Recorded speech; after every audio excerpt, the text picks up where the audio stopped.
How y'all doing? I'm gonna go ahead and tell you a happy Thanksgiving morning here at the house. We're gonna get started on that turducken. We had that casserole, it's in the refrigerator, we'll put that in later. That'll be great. But first, like I said, we're gonna get started on this turducken. And now this is from Poche's Meat Market in Breaux Bridge, Louisiana. It's a really good turducken from what my local meat market tells me. It's where they order them from. So they weren't invented there now. I did a little bit of research. They were invented at Herbert Specialty Meats in Louisiana in 1984. It said a man came in, and Herbert specializes in deboning poultry and stuff. He brought a turkey, a duck, and a chicken and asked for them to be deboned and put together somehow. They never knew the man's name or anything like that, but it ended up making the first turducken. And then little local places in Louisiana and stuff like that took it over, and it just become a big deal. So this turducken we have here is the Cajun style turducken. It's a 14-pounder from Poche's Meat Market in Breaux Bridge, Louisiana. Yeah, I'm gonna put a link. I'll put a little link to Poche's there in the description box. But let's start to open it up and see what it's like. You know, it comes in this box here, and the instructions said to let it thaw for about a day or two in the refrigerator, and then you bust them open. So let's see what we got here. I hadn't opened this or nothing. Just hope this sucker's thawed. Oh, look at that, man. Wow. Well, it seems to be pretty thawed here. So what we're going to do is I'm going to open this bag up, get this bag off of him, and we'll put him over in my modified roasting pan. Hold on. Okay, so without making too terrible of a mess, let's try to wrestle this turducken out of the bag here. Guess what we're going to do? I'm going to use the cut it scissors. Okay. Now I'll just scrub this counter down. Best thing I can think to do. Oh gosh, man, juices all over the floor. That's not good. That's not good at all. Hold on just a second. Oh, that was a dumb idea. So wash side dishes. Just open on the counter and wipe it off. Well, just know that bag full of juice here too. Well, you can see it's got all that nice Cajun seasoning on it. Now, let's see. Get it flipped around there. Yeah, I've made a makeshift roasting pan. That's one thing I promise you, by next year I'm gonna have me a roasting pan. I just never get around to getting one. Okay, let's pull you in here so you can see. I just took some tinfoil, crumpled up at the bottom of this thing. Put this little deal on there. Let's go ahead and set this bird breast side up, just like this. Okay. Now I'm gonna leave this. Leave this stuff on here, this netting, because I think where they put everything together, that's kind of hold it together. Probably need that. Try to get rid of some of this garbage. Juice everywhere. Gosh, salmonella. Now, let me. We got this here. It's already seasoned pretty good, but I always put some butter on the bird. Oh, I forgot one thing. Underneath the bird, let's see here, I'm going to put a little bit of Miracle. I just set the bird on the counter. And this little frozen, in case we decide to make a little dressing later, or a little bit, not dressing, a little gravy. That's going to help us flavor that. Okay. Now, the reason we go with this butter, and you get softened butter, I just sitting out this morning, is because this is just like, imagine this is like tanning oil. This is going to give it that nice tan on its skin. You got to have some oil, some butter on it, like that. Man, oh man. I'm going to press this butter out. I'll use about a stick or so. And it'll, it's self-based itself. And get it really, really good. Plus, on a normal turkey, we don't have it already seasoned like this. This is going to help you help the seasoning stick. Okay, let's go ahead with that. Now my only clean hand here, I'm gonna put a little bit of rosemary, if I can get into my rosemary. Just a sec. Alright, I'm gonna sprinkle a little bit of rosemary on that bird. If you had fresh, it'd be good. Usually I put some fresh sprays of rosemary under the skin. I think this will work just fine once it's dried. Because I mean, there's a lot of seasoning on that bird. And of course, you gotta go with a little bit of Slapping Mama. I don't cook nothing hardly without putting a little bit of Slapping Mama. Okay. Maybe a little bit of cracked black.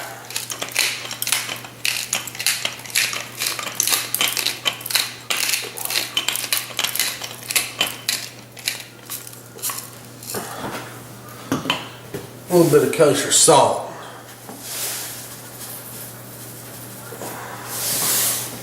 Good. That'll be good. Now, you want to insert your temperature probe, whatever kind of thermometer you may be using. We'll go over that. But in the thickest part of the meat back here, usually they said by the thigh or the thickest part of the breast. So we'll just go on. I'm going to put this probe right down in here. Okay? I'm going to think that's the thickest part of this bird, especially since we got different layers. I'm going to put the probe in before we start covering him with foil. For the first part of cooking, you want to cover your bird. Seal them in, and I tell you what, don't be stingy with the foil. Keep going over and over, and we'll make a big foil tent over the bird. Okay, now we got your bird all entombed in this nice foil crust here. We're gonna get him in the oven. Okay, I got the oven preheated to 375. Okay, now adjusting my rack and everything. Get my oven here. Let's go ahead and put the bird in. Now, be sure when you put the bird in the oven that you leave leave your probe, your temperature probe on the outside. See, I got it coming from over there, and just shut that in the door like that. And I'll show you how we're going to set the temperature probe up in a minute with the thermometer. Now let's get that probe set up. All right, we're going to get this. Got this little iGrill thermometer. We'll test it out today and see how it is. First, I guess you could turn it on. It says to hold down all three buttons for a minute. 1, 2, 3. Oh no.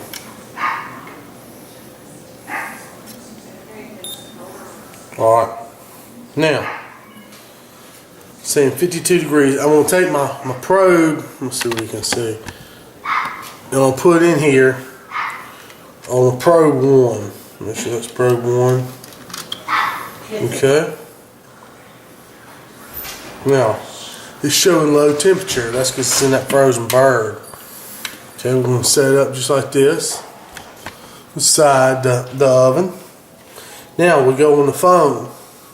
It says you can use your iPhone or whatever and connect to this thing on the Bluetooth. Let's turn my Bluetooth on. There it is right there. I don't know if you can see it, but it says it's connected to that to the iGrill. So then we have an app. I don't know if you're gonna be able to see all this or not. It's that iGrill app. Touch it. Okay. See what's going on? It says we're at 32 degrees. But I already set the alarm. I can show you how to do that later in another review. But see, it says poultry turkey. We want to get to 165. So I just carry my phone around here at the house, and it'll tell me where we are as far as temperature. Now, on this 375 cook here, I'm going to let this thing go for about 4 hours covered. Now, while I wait on that, I'm going to start on some deviled eggs. My wife here. I don't really, she's a fan of deviled eggs, but what you want to do, I'm just going to make a dozen of them. So I'm going to put about 4, 5, 6 eggs here in this pot. Then we're going to barely cover them with water. Cool water.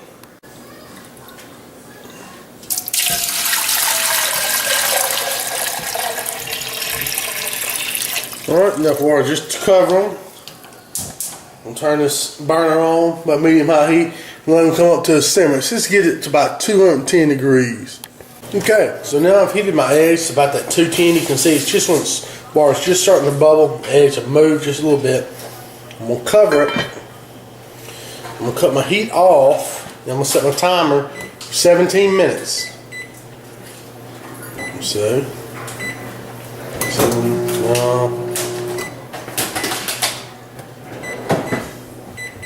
okay, now we'll just let those sit. Okay, now that they've been in there for 17 minutes, I got a bowl of cold water. I'm just going to lift them out, set them right down there in that cold water. This is going to cool them, and it's fine if the shell cracks a little bit. That's fine, we're going to peel them anyway. Throw them down in there. We're going to let them cool. I don't know how long it'll take, about 10 minutes or so for them to cool to where we can peel them. So let them cool there in that cool water. We get ready to peel them. Okay, now that the eggs have cooled, I'm going to drain this off, crack the eggs, peel them, cut them in half. You know how to do that. Put the yolks to the side. Now we are peeling the eggs. Now she did say one thing, it's better to use older eggs been in the refrigerator a few days than these fresh eggs that we just got from the market today or yesterday, because the older eggs peel better. But you just peel the eggs right there in the cold water, and we'll set them in a little chill bowl and we get ready to dispatch them. Okay, now she's going to cut the eggs. I guess there's the best way to cut them is laying sideways like that. And you know, you just get your yellows out. She's putting the yellows in a little bowl right there, and then putting the whites in another little bowl over there. We're just going to separate the yellows from the whites. Okay, so she's all done there. You see how she's got the yellows inside and the shells, or not the shells, but the whites. So now she's going to go get a special bowl. So yeah, that's a what do you call that thing? An egg bowl, I guess. Deviled egg bowl. She puts the deviled eggs in. That's pretty. So we'll see what she does next. Okay, so they're set up in there, and I guess we'll set that aside and keep that in the refrigerator all nice and cold. Okay, so now she is mushing up the egg yellows just with a fork there in a little chill bowl. And let's see, will you start putting your spices in the egg yellows now? Yes. Okay. She's getting muched up a little bit. She's going to put in there first, what's that, some salt it looks like. A little bit of kosher salt. Okay. And that's a little bit of fresh ground black pepper.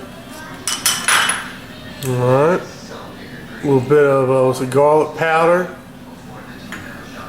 Pretty good. A little bit of a relish. It's a sweet relish, pickle relish.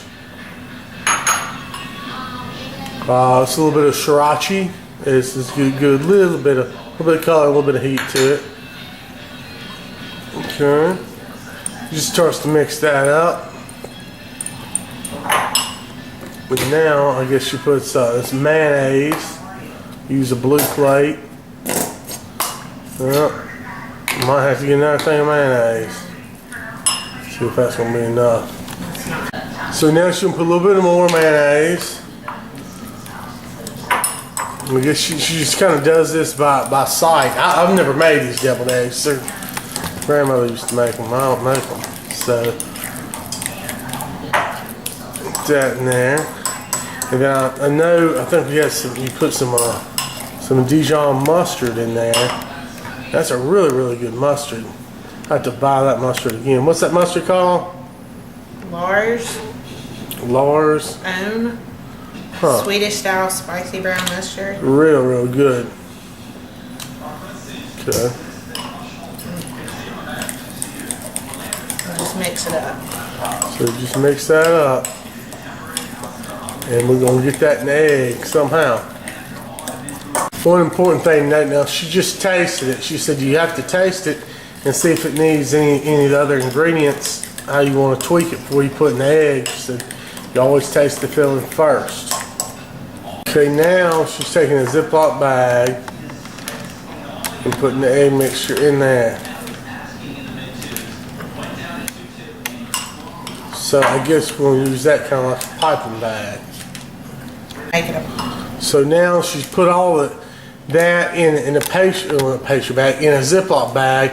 I think what she's going to do is basically snip off one of those bottom corners of the bag, and that'll make it into a pastry bag, basically, where she can squeeze it into the eggs.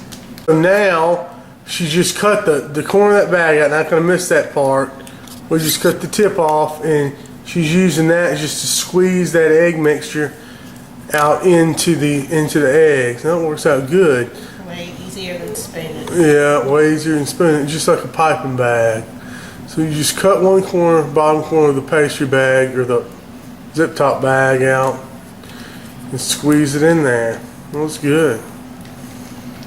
Never knew that.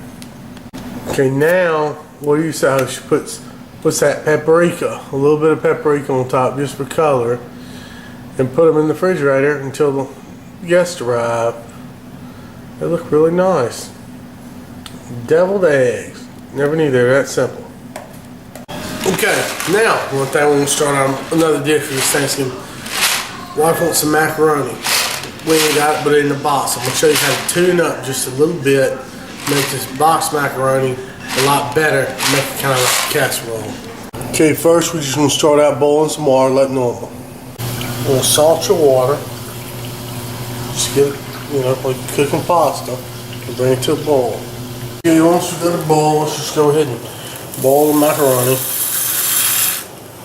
like you normally would. Okay, so now after the macaroni's been boiling there for a minute, we'll go ahead and strain it off in the sink. We'll start on the next step. Okay, now dump those noodles out over there. Go ahead and add a stick of butter. Melt that down. I'll make a little roux. I got a stick of butter melted in there. Add a little bit of flour, about a quarter of a cup, and make a thin roux. Just a real blonde thin roux here, just for a minute. We'll have to clean everything up later.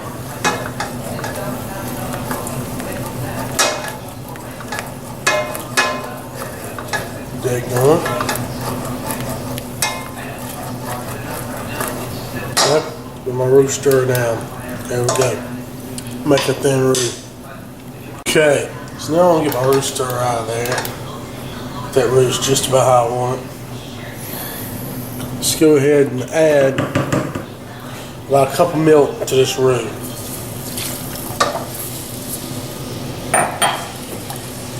Let's get on low here. Just a cup of milk. Now I'm gonna go ahead and turn my fire off actually. Then we'll add these packets from the macaroni. Just that standard cheese junk they got in here. We'll add one first. See where we go, because this got a little bit of flour in it itself.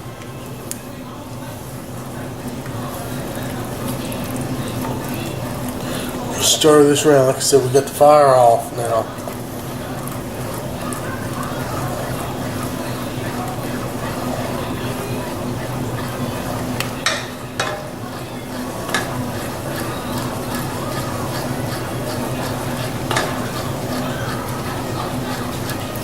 Okay. Set.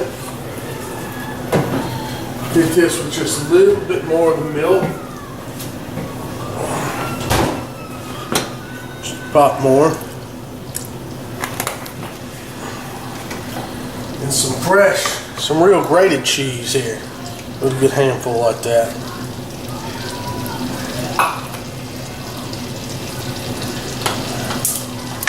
Just gonna incorporate that cheese in there. Oh, that's gonna be good. Nice thick roux with this cheese.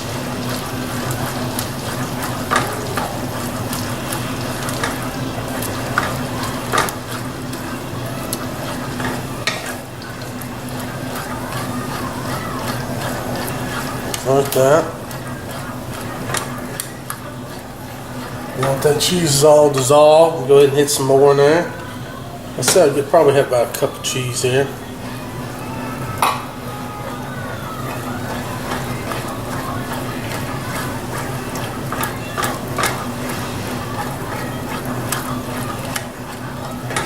So you use the 1 pack of their flavoring and about a cup of real cheese. And stir this until it incorporates.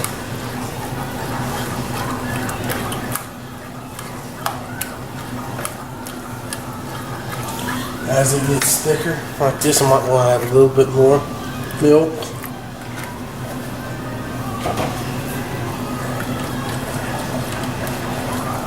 Just like that. Okay, just want to make sure everything's real smooth. I don't need lumps in here. I think I'm going to switch to a whisk.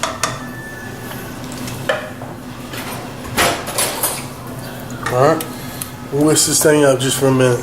Okay, now I got that mixed in there, that cheese. I'm going to hit it with this 1 more pack of that cheese powder. We'll make it even a sharper taste. So just mix this on in. You can turn it back on low if you want to at this point, just to keep it from getting lumpy. Just want to keep stirring it, okay? Keep stirring. Okay, now that this is trying to get where you can see it, it's thin, perfectly like that. I mean, not thin, but smooth. I'm going to add these noodles back to it. Get this out of here.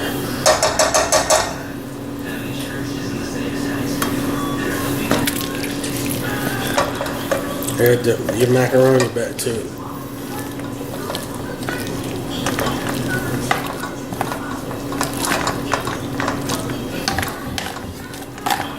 You know, could use, I like, bigger macaroni for my homemade macaroni, but this is just all we had. Let's go ahead and stir this in.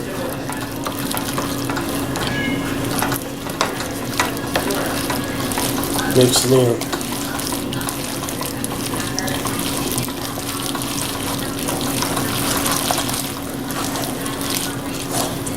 Nice creamy gravy all over.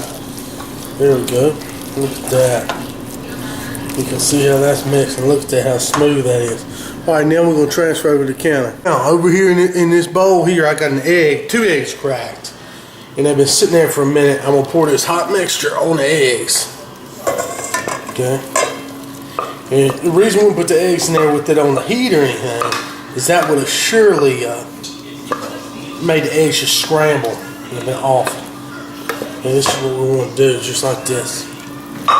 And spill out stuff everywhere. Just bust some eggs up in there. And mix them in with this.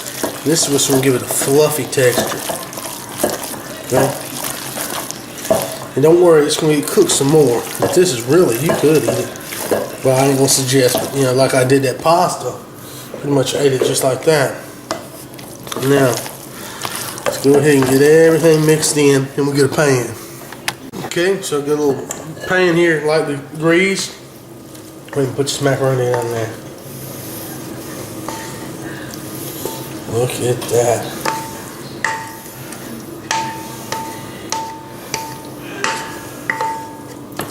Yum, yum, yum. Put it there.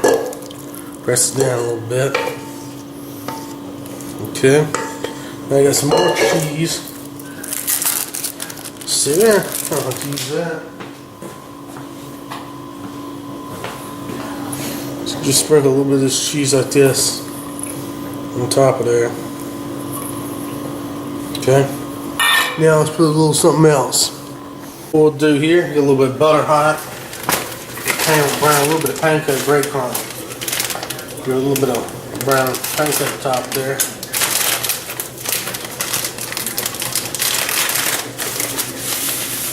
Let's see. That'll be about enough to go on top. We'll just brown that down for a second. Okay, so let's brown these breadcrumbs just a little bit. And then we're going to put them on top of there. Okay, so put a little bit of black pepper on top of there, a little bit of Old Bay seasoning, and a couple string pieces of cheese. Then we'll put this pancake breadcrumb on there. So it'll be real good. This will kick it up a good bit. We're just having that normal macaroni. And we're going to put this in the oven. So, dump that in there. Okay. Let's See if I can spread this out without burning the heck out of myself. Okay. That's hot. Okay. Now I'm gonna stick this in the oven over here. Let's see, on about 350 for about 20 minutes. Let's go. See what we got. All right, I got another little oven over here preheated, and we got it, like I said, on about 350. I'll leave it in there for about 20 minutes and see what happens. Okay, it's been about 20 minutes. Let's check. Oh yeah, it's nice and golden brown. Let's get that macaroni. You can see that perfectly brown, nice. Rose up a little bit, and we'll just let that sit. And when we get the turkey out and everything, we'll heat up just a little bit more. But that just did perfect. Really proud of that one. Now let's go check that turducken. We're gonna see about taking the full off up top. So it's been there about 4 hours. I'm gonna go ahead and take it out real quick and pull that full off. Okay, so being careful not to not to probe loose or anything. We're gonna go ahead and start taking this full out and see what we're dealing with here. Ooh, man. Oh, that's hot. Hot, hot, hot. Because the instructions said to cook it for about 4 hours, then uncover, put it back in, and let the bird get to 165 total temperature. So, there we go. Let's see. Kind of see them in there. Look at that. See that fat starting to melt away and everything. Yeah, we just need to pull this full back, put it back in, and let that skin start to brown. Okay, and that's what we did. Just pulled that full off there. I cranked the heat up to about 400 and let it roll. Okay, just got the turducken out of the oven here. It's a nice little crust on it. We're about to set up and give it a call. Alright, now we got the turducken here, all out of the oven. We're going to cut her open and see what it's like here. I guess, so I'm just going to go hack this little wing off here first. Just go straight for it in the middle. Or right here, a little cross section. Oh wow, look at that. That is nice. See if you can get in here a little bit better. See everything. There we go. Alright, I believe that is the duck. We've got the chicken and we've got the turkey. I'm telling you, that is awful tender. That is really nice looking. We'll get all these sides ready and start to eat here. Well, as it turns out, that turducken turned out to make a really good meal. It was interesting, you know, you had the duck, and you had the turkey and your chicken in there. You know, the chicken and the turkey really kind of blend together, but you had that duck in there to spice it up some. It's really good. You have to go on in and go to that link for Pouchon's place there and check it out, man. He's got some other specialty meats too and everything else. Y'all have a great Thanksgiving. I just wanted to share with y'all our little meal that we cooked today. Man, I got to get to bed because I got to be up at 3 in the morning to be at work by 4. Yeah, I work in a place that's going to be open for Black Friday, so it ain't going to be no fun for me. I'll see y'all.